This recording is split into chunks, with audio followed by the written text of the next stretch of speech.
Existen lugares donde la verdad no desaparece, solo queda enterrada. Uf, totalmente. Soy Ana Grisales. Y yo soy Mario Londoño. Bienvenidos a Crónicas de lo Desconocido. Para la crónica de hoy, la misión de esta inmersión profunda en los documentos es, digamos, adentrarnos en las entrañas mismas del Vaticano.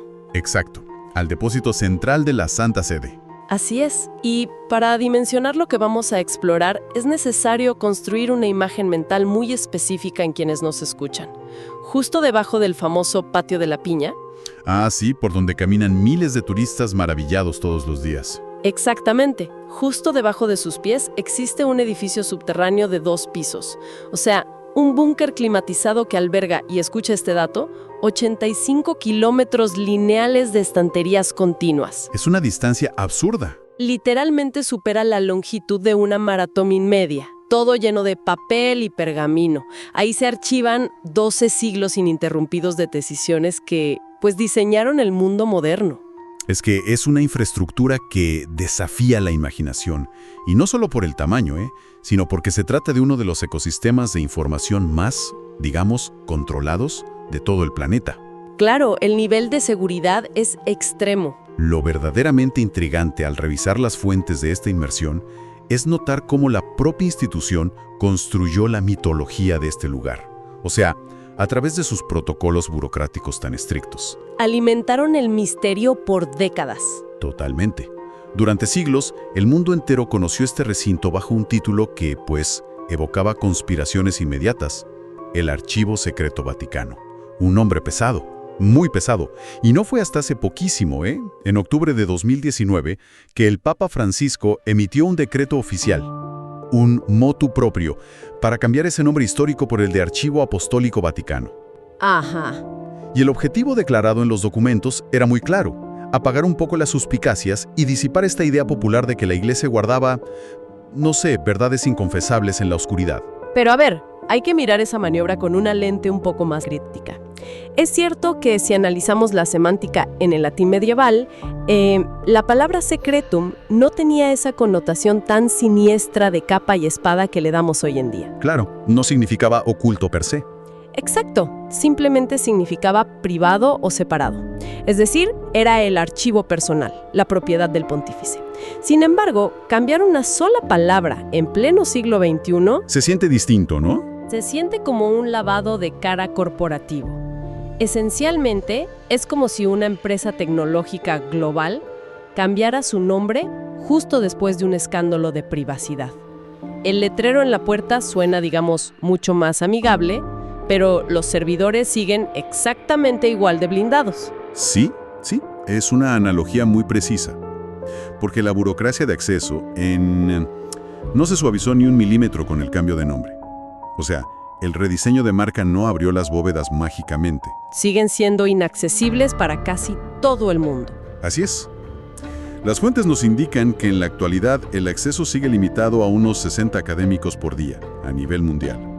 Y el proceso para obtener una sola silla en esa sala de lectura es titánico. Me imagino que te piden hasta el acta de nacimiento de tus tatarabuelos. Casi. Se requiere un nivel de acreditación académica superior, avales de instituciones reconocidas, y una vez que logras cruzar esas puertas, entras en un régimen de vigilancia que es casi draconiano. ¡Wow! No puedes simplemente deambular por los pasillos.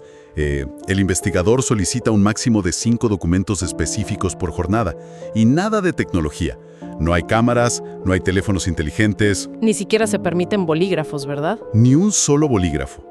El miedo es que un accidente con la tinta arruine un tratado medieval. Todo se tiene que transcribir a lápiz o, bueno, en computadoras portátiles bajo la mirada constante de los custodios, los llamados scripters. Es una presión tremenda. Y encima, sectores enteros permanecen fuera de los límites. Cualquier documento posterior a 1958 es inaccesible. O los registros personales de los cardenales, que están sellados bajo un secreto pontificio infranqueable. Esa vigilancia tan extrema, tan meticulosa, nos obliga a plantear una pregunta causal obvia. O sea, ¿qué empuja a una institución a construir una fortaleza subterránea para cuidar pedazos de papel? Es la gran pregunta. Y para entender esa paranoia contemporánea respecto a los documentos, Los textos nos demuestran que hay que analizar sus traumas históricos, porque, a ver, estos archivos no nacieron en un búnker con control de humedad. No, para nada. Sobrevivieron a un nivel de caos geopolítico asombroso a lo largo de los siglos. Totalmente. Y trauma es la palabra clave aquí. Porque durante el primer siglo de la Iglesia, el registro documental que ellos llamaban el Santo Scrinium era básicamente un archivo nómada. Viajaba de un lado a otro. Exacto. Los papas de esa época no se quedaban sentados tranquilamente en Roma. Eran actores políticos que viajaban constantemente por toda Europa, ya fuera para negociar alianzas o literalmente para huir de invasiones. Y claro, los documentos tenían que viajar con ellos en baúles. Imagínate esa logística itinerante. Era una pesadilla administrativa. Significaba que en cada cruce de río, en cada emboscada en el camino o simplemente por una tormenta de lluvia, se perdían registros invaluables. Una sangría de información. Y luego vino el famoso papado de Aviñón, entre los siglos XIV y XV, cuando la corte papal se mudó a Francia. Durante esos traslados, los archivos fueron víctimas de la Guerra Civil Italiana, saqueados brutalmente por facciones rivales. Los güelfos y los gibelinos, si no me equivoco. Esos mismos utilizaban los documentos como botín de guerra, o sea, herramientas literales de chantaje político. Y no fue hasta 1612 que el Papa Pablo V decidió detener esta pérdida histórica y ordenó centralizar todo en el Vaticano. Por fin, un poco de orden. O eso pensaban, porque la ilusión de seguridad les duró muy poco. La historia nos revela que el mayor ataque contra el archivo no vino de unos saqueadores callejeros, sino del ego desmesurado de Napoleón Bonaparte. Aclaro, el episodio de Napoleón es fascinante. A principios del siglo XIX, Napoleón no se conformaba solo con conquistar Italia militarmente. O sea, su visión era construir un imperio secular y centralizado. Quería que París fuera la capital intelectual del universo. Quería controlar la narrativa completa. Exacto. Así que en 1809 ordenó literalmente confiscar el archivo del Vaticano entero. Y ojo, no fue un robo rápido en la noche.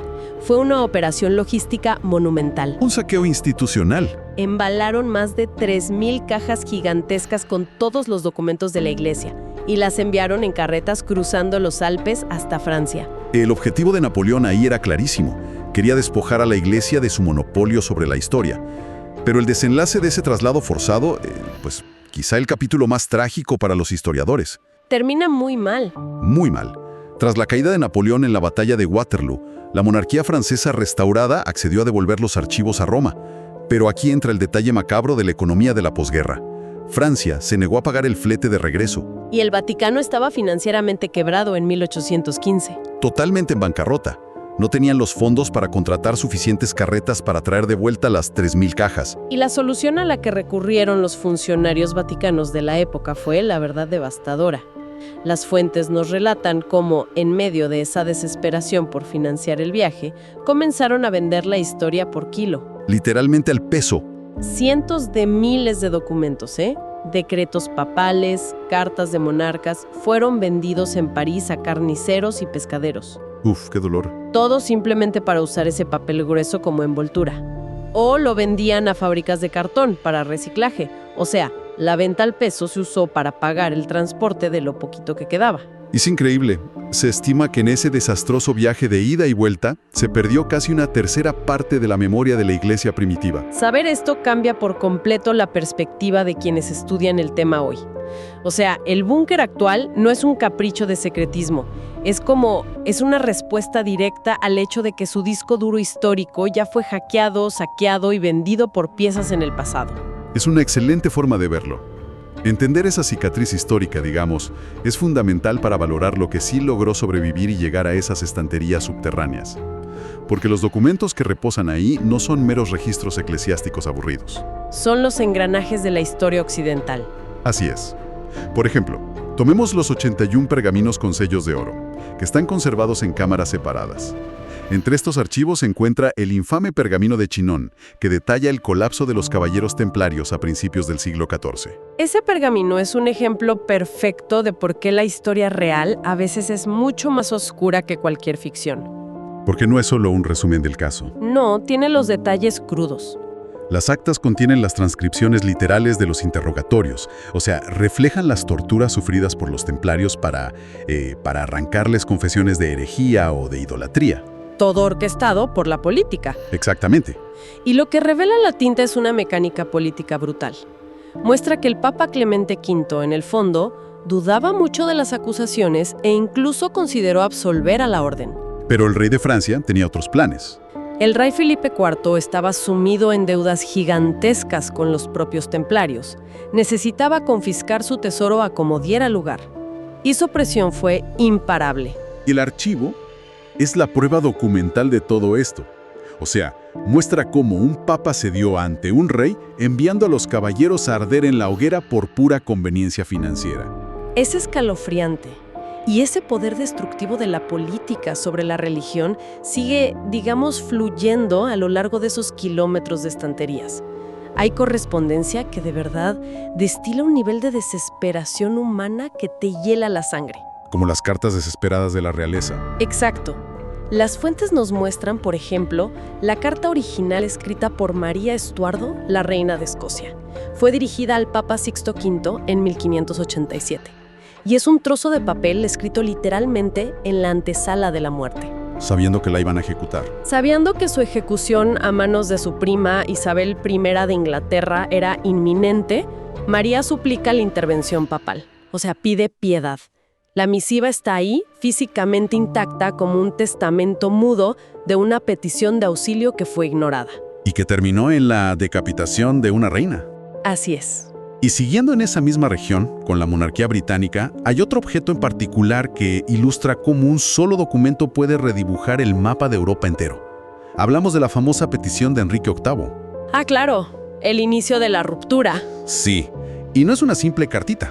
Las descripciones dicen que es un pergamino monumental del que cuelgan 85 sellos de cera roja, pertenecientes a los lores y obispos ingleses. Exigiendo el divorcio. Exacto.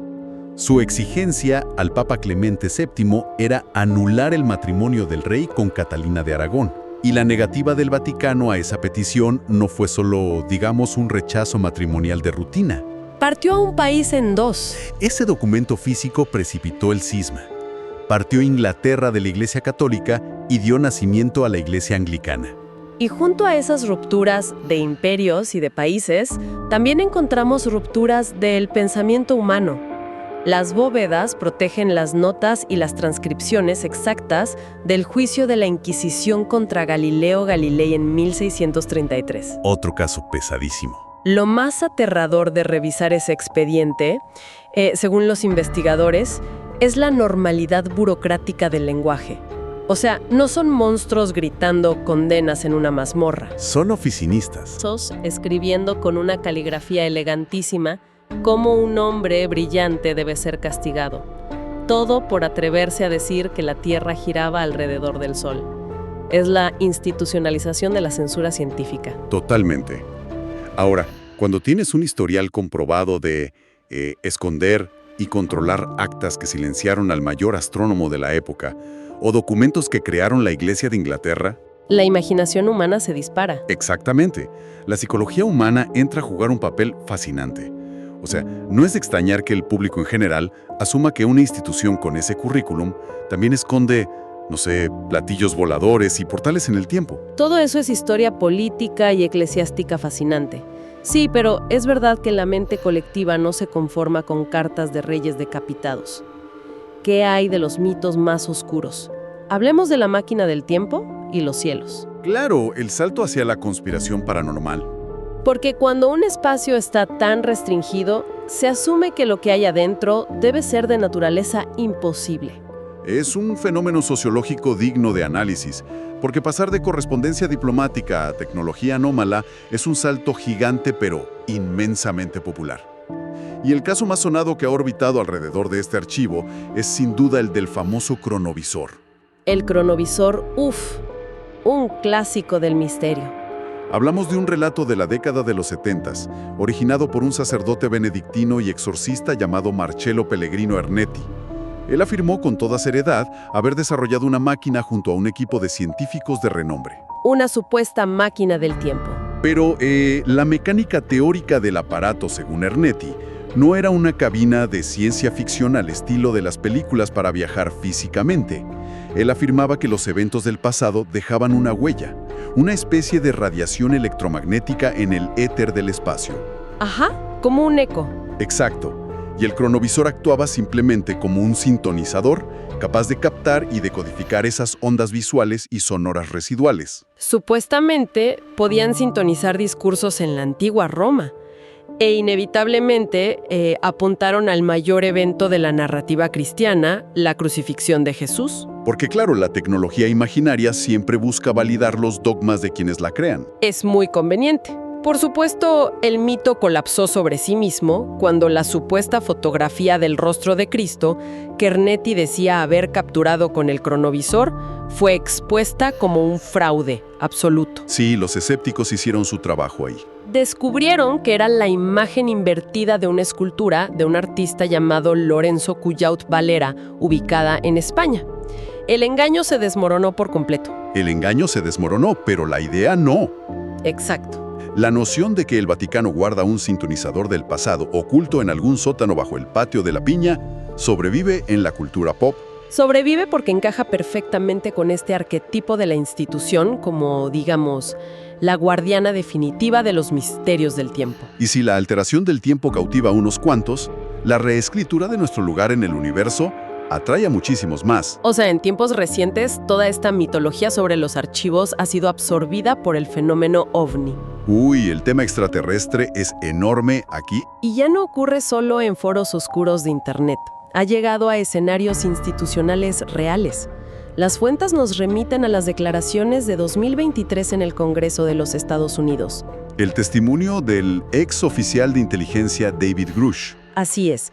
Él declaró bajo juramento que el Vaticano fue cómplice en el encubrimiento de tecnología extraterrestre.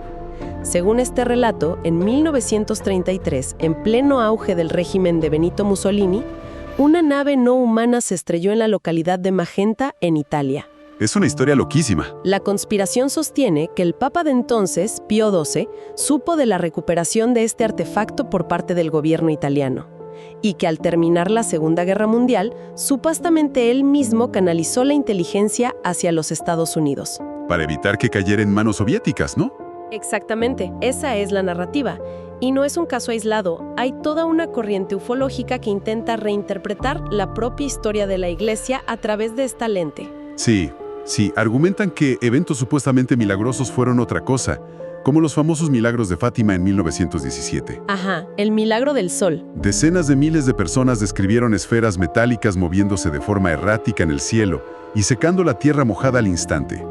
Para esta teoría, no fueron intervenciones divinas, sino fenómenos aéreos anómalos. Contactos alienígenas malinterpretados. Exacto, malinterpretados por una población rural a través del único prisma que conocían, que era la religión.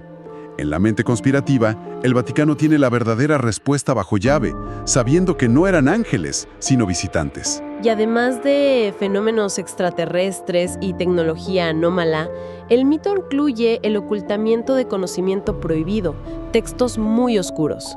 Los famosos evangelios prohibidos. Persiste la leyenda de que en los niveles más profundos yace confinado el llamado Gran Grimorio, o el Evangelio de Satán, que sería un libro medieval de pura magia negra. O los textos originales de los evangelios apócrifos. O sea, manuscritos del cristianismo primitivo que describan a un Jesús muy diferente.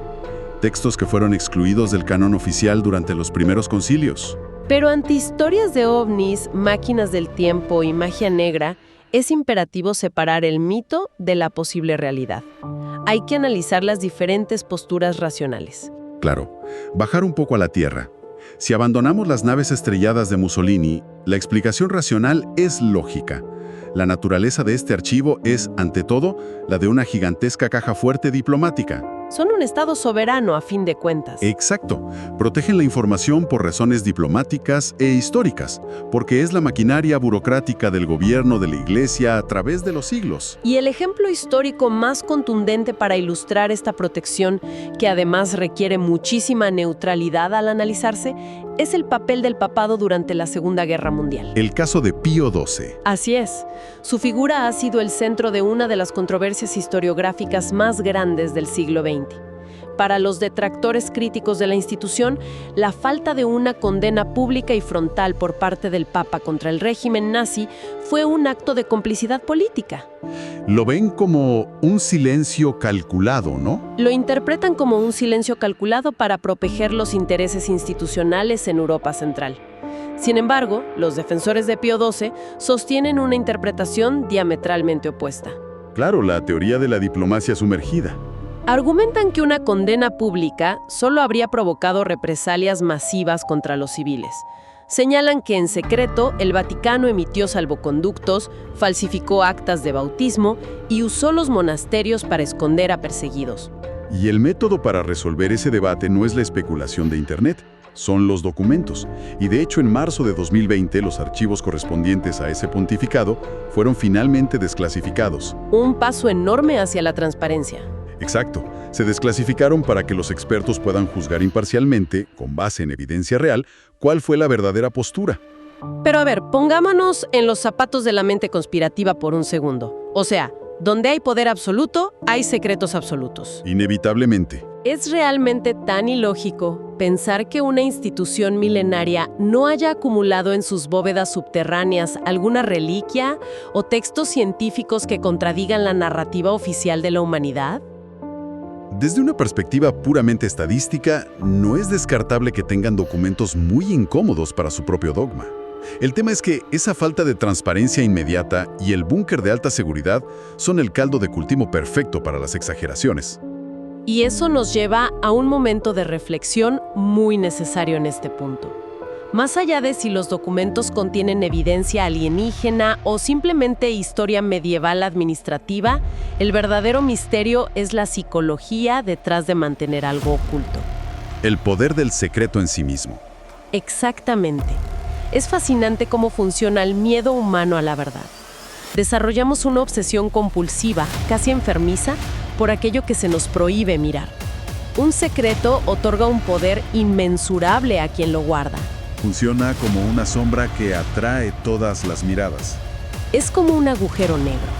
El inmenso poder cultural del Vaticano no se sostiene únicamente en los frescos brillantes de la Capilla Sixtina que todos pueden ver, sino en la tensión psicológica de saber que 85 kilómetros de su historia permanecen sumergidos. Esa tensión psicológica es brutal.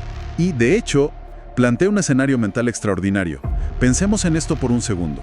Si mañana, por algún cataclismo o una decisión radical, las pesadas puertas blindadas del archivo apostólico se abrieran al público sin ningún tipo de restricciones, Que cualquiera pudiera entrar. que cualquiera pudiera tomar los pergaminos censurados, leer la correspondencia de los papas, ver cada juicio de la Inquisición o cada evangelio excluido, cabe preguntarse algo fundamental. ¿Qué pasaría con nosotros? ¿La humanidad estaría realmente preparada para reconstruir su propia historia desde cero? O sea, ¿estamos intelectual y emocionalmente listos para asimilar una verdad total, sin filtros? Es una pregunta durísima, que nos obliga a replantearnos qué tanto queremos realmente saber de nuestro pasado. A veces preferimos el mito. Y la inmersión en los documentos demuestra que entre millones de pergaminos, cartas de reyes decapitados, actas diplomáticas y todos estos mitos de tecnología imposible, el archivo sigue siendo un faro de misterio inagotable. Es un rompecabezas incompleto. Muchas de estas historias paranormales probablemente no puedan probarse nunca, pero la intriga sigue viva. Gran parte de lo que se susurra fuera de sus muros es indudablemente ficción, pero la fascinación por lo prohibido seguirá latiendo bajo los adoquines de Roma. Porque la historia siempre será un relato editado, y los fragmentos que fueron eliminados por los vencedores están casi con total seguridad descansando en el frío de esas estanterías. Soy Mario Londoño y de verdad ha sido apasionante diseccionar la maquinaria detrás de este misterio. Y yo soy Ana Grisales. Queremos agradecer a todos los que nos acompañaron en esta inmersión profunda. Para quienes nos escuchan, los invitamos a seguir nuestra crónica, Crónicas de lo Desconocido, en su plataforma favorita. Nos encantaría leer sus comentarios y saber qué otro gran misterio histórico creen que deberíamos investigar a fondo en la próxima entrega. Así que generen sus teorías y mantengan la mente abierta. Porque hay puertas que fueron cerradas por una razón y verdades que quizá nunca debieron salir a la luz.